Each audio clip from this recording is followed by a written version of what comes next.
एक तरफ तो ममता बनर्जी हैं, जो मुख्यमंत्री की अपनी कुर्सी बचाने के लिए इस हद तक जाती हैं कि उन पर आरोप लगता है कि ये तो भाई डरा रही हैं, धमका रही, धमकियां दे रही हैं। फिर देश में आग लग जाए तो लग जाए, उन्हें कोई फर्क नहीं पड़ता। दूसरी तरफ प्रधानमंत्री मोदी, जो एक प्रतिमा गिरने पर माफी मांग लेते हैं और एक पल के लिए भी ये नहीं सोचते कि लोग क्या कहेंगे। छत्रपति शिवाजी महाराज की जिस प्रतिमा के गिरने के लिए पीएम मोदी ने आज महाराष्ट्र जाकर माफी मांगी, उस प्रतिमा का अनावरण पीएम मोदी ने पिछले साल 4 दिसंबर को किया था। नौसेना दिवस के मौके पर महाराष्ट्र के सिंधुदुर्ग जिले के राजकोट जिले में 35 फीट ऊंची प्रतिमा का अनावरण हुआ था। प्रतिमा का मकसद मराठा नौसेना की विरासत और छत्रपति शिवाजी महाराज के समुद्री सुरक्षा में योगदान का सम्मान करना था।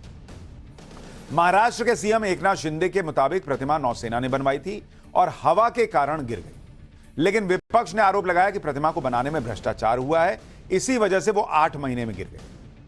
पूरे देश में और खासकर महाराष्ट्र में छत्रपति शिवाजी महाराज को बहुत सम्मान दिया जाता है, इसलिए महाराष्ट्र में इंडी गठबंधन ने उनकी प्रतिमा के इस तरह गिरने को बड़ा मुद्दा बना लिया। महाराष्ट्र में चुनाव भी हैं, इसलिए भी विपक्ष इस मुद्दे को हाथ से जाने नहीं देना चाहता। इंडी गठबंधन ने 1 सितंबर को बड़े आंदोलन तक का ऐलान कर दिया। उद्धव ठाकरे की शिवसेना के नेता संजय राउत ने कहा कि उनकी पार्टी सरकार को जूते मारो आंदोलन शुरू करेगी। आज भी इंडी गठबंधन इसी ताक में था कि वो पीएम मोदी के महाराष्ट्र दौरे पर एनडीए को इस मुद्दे पर पानी पिला देगा। पीएम मोदी के मुंबई दौरे से पहले कांग्रेस ने पीएम मोदी से माफी की मांग करते हुए पोस्टर लगा दिए।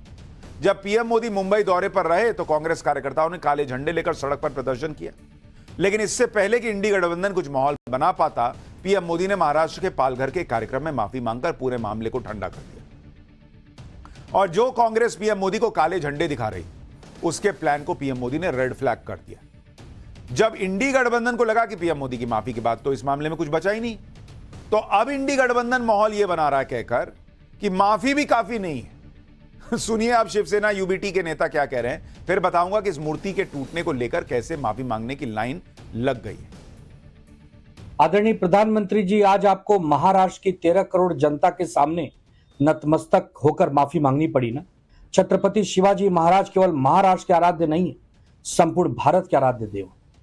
आज अगर उनकी मूर्ति में किसी प्रकार का भ्रष्टाचार पाया जा रहा है तो सिर्फ माफी से तो काम नहीं चलने वाला। प्रधानमंत्री जी, आपके मुख्यमंत्री को इस्तीफा देना चाहिए, उप मुख्यमंत्री को इस्तीफा देना चाहिए। आपके जो मंत्री हैं दीपक केसरकर, उनको तो तुरंत बर्खास्त करना चाहिए। आप यह भी देखिए कि महाराष्ट्र में एनडीए सरकार ने छत्रपति शिवाजी महाराज की घटना को कितनी गंभीरता से लिया। इस मामले में महाराष्ट्र के डिप्टी सीएम से लेकर सीएम सब माफी मांग चुके। भाई, एकनाथ शिंदे कह चुके कि वो 100 बार पैर छूकर माफी मांगने को तैयार हैं, वो माफी मांगने से पीछे नहीं हटेंगे। डिप्टी सीएम अजीत पवार कह चुके कि महाराष्ट्र की 13 करोड़ जनता से माफी मांगते हैं, छत्रपति शिवाजी महाराज हमारे देवता हैं। डिप्टी सीएम देवेंद्र फडणवीस भी कह चुके हैं कि राज्य सरकार इससे भी बड़ी शिवाजी की प्रतिमा लगवाएगी और उनके सम्मान को बरकरार रखा जाएगा। इतना ही नहीं, बीजेपी मुंबई के अध्यक्ष आशीष शेलार पर इस घटना पर माफी मांगने वो भी मांग चुके हैं। यानी इससे पहले कि इंडी गठबंधन इस मामले में तूफान खड़ा करता, सरकार सरेंडर मोड में दिखी और माफी मांगकर इस मामले को और आगे बढ़ने नहीं दिया। इस घटना को लेकर महाराष्ट्र सरकार इतनी अलर्ट है कि कल देर रात भी सीएम शिंदे ने दोनों डिप्टी सीएम और नौसेना के अधिकारियों के साथ बैठक। वहीं आज डिप्टी सीएम अजीत पवार उस राजकोट किले में पहुंच गए जहां शिवाजी महाराज की प्रतिमा गिरी थी। अजीत पवार ने वहां जाकर हालात का जायजा लिया, संबंधित अधिकारियों से बातचीत भी की। सिर्फ 8 महीने में ही कोई प्रतिमा गिर जाए तो उस पर सवाल उठेंगे कि इतनी जल्दी प्रतिमा कैसे गिर गई, क्या यह लापरवाही है या प्रतिमा के निर्माण में कोई भ्रष्टाचार हुआ। इन सवालों से महाराष्ट्र सरकार बच भी नहीं सकती, इसलिए सरकार ने पहले ही इस मामले की जांच के आदेश दे दिए। एक ज्वाइंट टेक्निकल कमेटी बनाई गई है। इसके अलावा जो लोग इस प्रतिमा के निर्माण में लगे थे उनके खिलाफ एफआईआर हुई है, गिरफ्तारियां हो रही। पुलिस ने इस प्रोजेक्ट से जुड़े स्ट्रक्चरल कंसल्टेंट चेतन पाटिल को गिरफ्तार भी कर लिया है। चेतन का नाम एफआईआर में मूर्ति बनाने वाले कलाकार जयदीप आप्टे का भी नाम है। जयदीप आप्टे अभी फरार है और पुलिस उसकी तलाश कर रही है।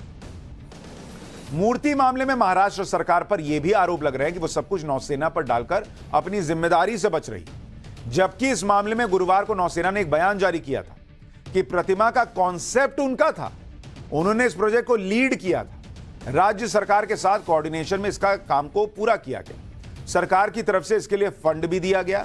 नौसेना की तरफ से कहा गया कि वो इस मामले में प्रतिमा की मरम्मत उसे जल्द से जल्द फिर से स्थापित करने को लेकर प्रतिबद्ध है।